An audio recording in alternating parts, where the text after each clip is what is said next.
Mm. Hey y'all, today E is for Elijah, 1 Kings 17 through 19. Elijah is one of the most important and powerful and certainly dramatic prophets ever sent to straighten out God's people. He's raised a little boy from the dead. He's predicted a drought. He's taken on false gods. I mean, he's pretty impressive. So here's what's going on. King Ahab is married to Jezebel, and they are ruling Israel, the most wicked couple ever. Jezebel, she loves Baal and Asherah, two false gods that she has set shrines up to, and she's got about 850 prophets and priests that worship Baal and Asherah like she does. And she's literally driven out all the good prophets and priests out of the country. So Elijah is sent into the middle of all this to straighten it out. So what he does, he says, "Hey, prophets, my God challenges your gods to a fire challenge. You build an altar, I'll build an altar. The one who can get their God to bring down fire wins." Well, they accept the challenge. And so they both built their altar, and Elijah says, "You go first." Now, people have come from all over to see this. So this is nothing that happened in an hour. This happened probably over a couple of weeks or something like that. Because I mean, they're selling hot dogs and soda in the stands, right? So those false God prophets, they're dancing and smoking and cutting themselves and asking Baal to shoot down fire. Well, nothing's happening. And Elijah, he's having fun with this. He's taunting them. "Hey, tick tock, holler louder. Maybe the gods will hear you." And he says, I think I just saw him leave in that Volkswagen over there and went to Starbucks to get a cappuccino. So the false prophets and priests, they dance a little bit more and cut a little bit more, and then they finally give up. And Elijah says, "Back up."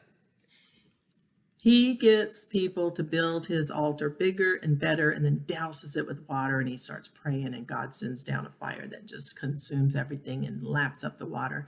And the Israelites that are watching this say, "Wow, he does have the real God." And Elijah uses that moment.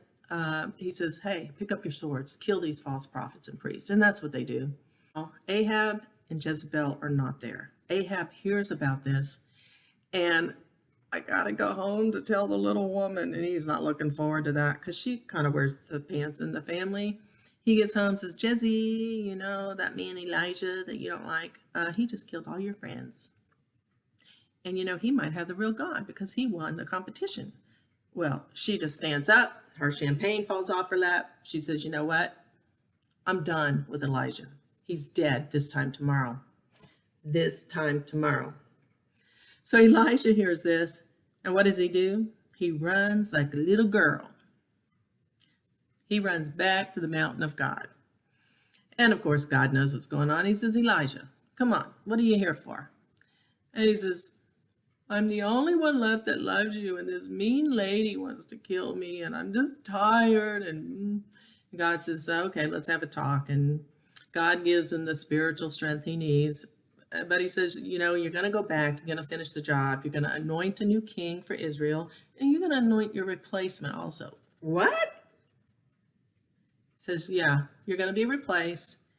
Your time is done." So that's what happens. He heads back, and bottom line is Jezebel, she gets killed, her body gets dropped into the street, and her body's eaten by dogs, just as Elijah had predicted in the Bible. And Ahab, he gets killed by a stray arrow when he's trying to disguise himself. So that's what happens. Now, Elijah, he never dies.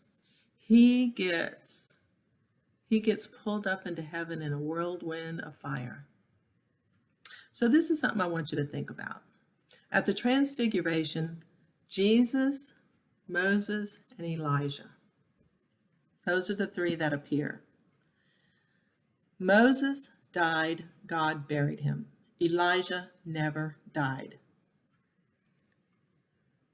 Second coming of Christ, Moses represents those dead in Christ. Elijah represents those that are still alive in Christ during the second coming.